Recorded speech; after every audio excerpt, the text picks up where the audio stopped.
This is David Warren, and I welcome you to another chapter of The Unknown Presidents.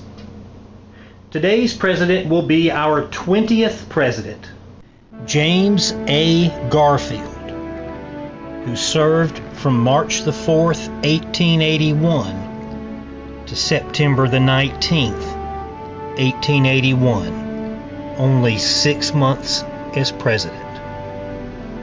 To give you the story of President Garfield, we go once again to Billy Badass. Billy, tell us all about President Garfield. Dave, I appreciate it. Hey y'all, well now, James A. Garfield, he was a right interesting feller. He was smart as a whip, and I mean he was smart. He's the last president to be born in a log cabin. He decided early on he wanted to be a preacher, and he's the only president we've ever had that was also a preacher.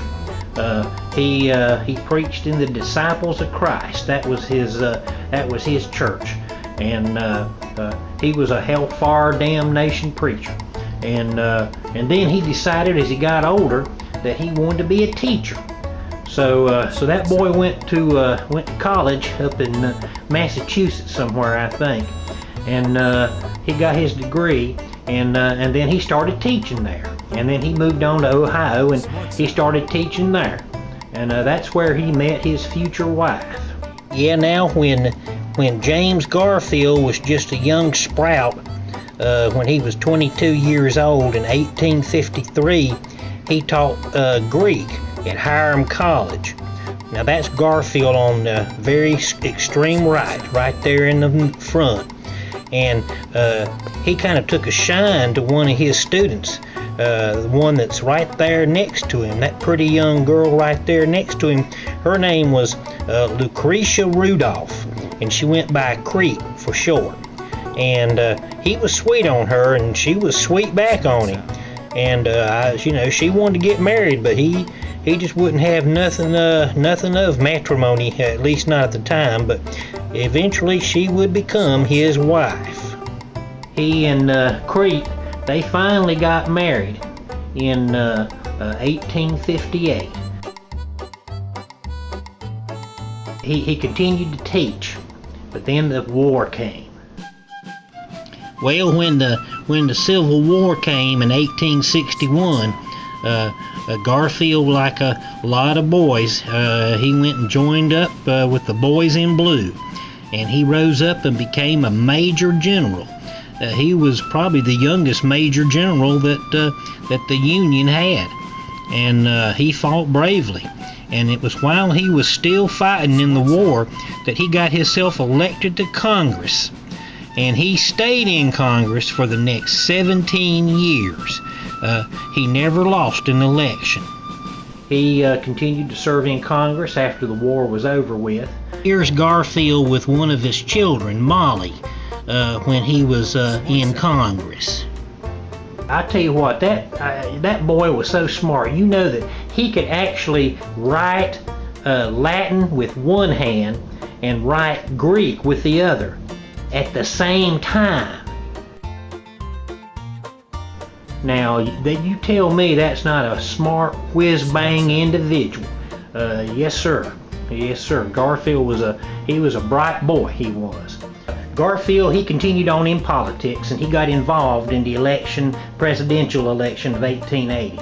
And he decided to support a Republican feller named John Sherman.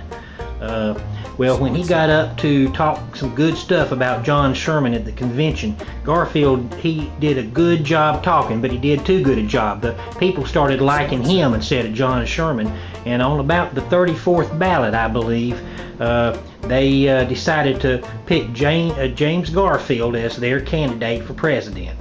So Garfield ran against General Winfield Hancock. James Garfield won the election.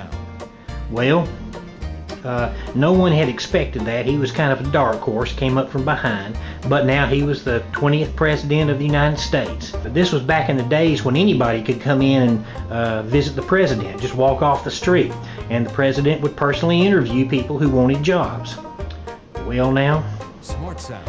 when he got into the White House, he began to see that it was a much bigger job than he thought it was going to be. The new president, he hadn't been in office long before he saw just what a big job it was.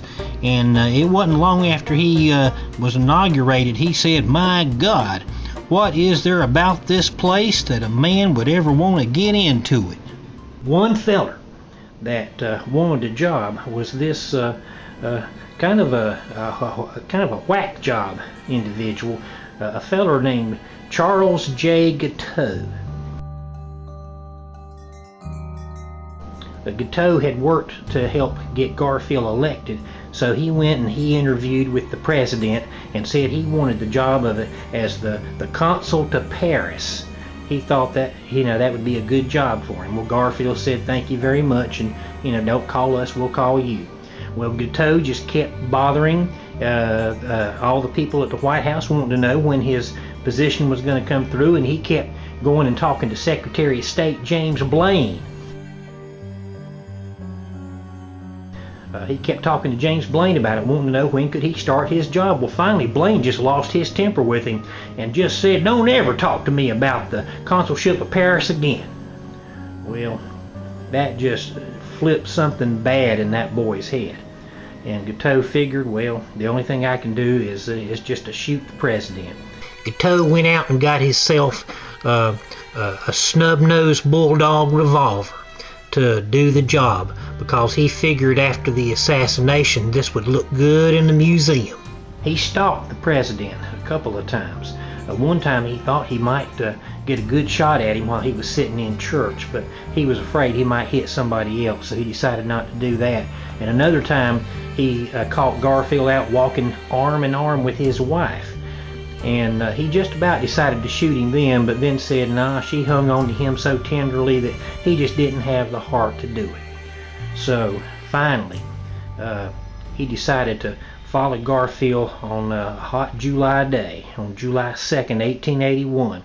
Garfield was going to the train station in Washington, accompanied by Secretary of State Blaine, and Garfield was going to go join his wife. And as he was walking in the train station towards the train, Guiteau stepped out from behind the bench and shot Garfield twice in the back. Now, the first shot hit Garfield in the arm. It was just kind of a superficial wound, but the second shot went right into his back, and it launched in his pancreas. And of course, Garfield, he collapsed and said, "My God, what is this?" And of course, everybody immediately pounced on Guiteau, and he planned on getting caught. In fact, as soon as he shot the president, then he threw the gun down and held his hands up and said, "Hey, here, come take me away." Well, they took him away all right. Garfield, they took him back to the White House, and there he lingered during the hot summer. They brought in buckets of ice to try to cool him off, since they didn't have air conditioning back then. And even Alexander Graham Bell brought in a special metal detecting device, trying to find and locate the bullet that was in the president. The doctors, they probed and probed with their unclean fingers and with instruments that had germs all over them, and eventually all that probing and stuff just caused a lot of infection to set in. If they had just left him alone and left that bullet in there, he'd have been fine. But as it was, their probing and all made things worse. Well, Garfield just lingered throughout the summer, the hot summer months. Finally, sometime in September, they decided it might be a good idea to move Garfield to the shores of Elberon, New Jersey. That might help him recover. So they laid him out on a bed and put him on a train and sent him to Elberon, New Jersey, and hoping there that the nice breeze and sea breeze would help invigorate him. And for a short while it did. For a real short while it did, and it looked like the president was going to be all right. But then he took a turn for the worse, and his fever got worse, and he lost a lot of weight. He went from about 210 pounds down to 130. And finally, on September the 19th, 1881, Garfield said his last words to his doctor. He said, "Swaim, oh Swaim, the pain, there is a pain," or something like that. And he finally expired. And Garfield became the second president to be assassinated. And of course the whole nation was in mourning, still kind of reeling from Lincoln's assassination 20 years earlier. Garfield was given a fine funeral. And in the meantime, Charles Guiteau, well, they tried him, and he was just a crazy rascal. Guiteau interrupted his trial with lots of ranting and raving. He'd get up during the trial and say all kinds of crazy things and interrupt the trial, and he'd read poems and stuff. Well, they finally found him guilty and sentenced him to hang. So on June 30th, 1882, Guiteau was led to the gallows. There he was asked if he wanted to say any last words. And Guiteau said, "I sure do." He said, "I've got a big poem here I want to read." So he read this long poem, and then they put the noose around his neck, and he started singing a song called "I Am Going to the Lordy, I Am Going to the Lordy." And he kept saying that until they pulled the trap, and he went right down through the trap. And his last words, I guess, were, "I am going to the Lordy." Yeah, I reckon that was the end of Charles Guiteau. But anyway, we'll never know what a great president James Garfield might have made, because he only served 6 months, and that was the shortest term any man's ever served in office, except for William Henry Harrison, who only served a month. But anyway, that's the story of a very great man, James A. Garfield. Thank you very much, Billy.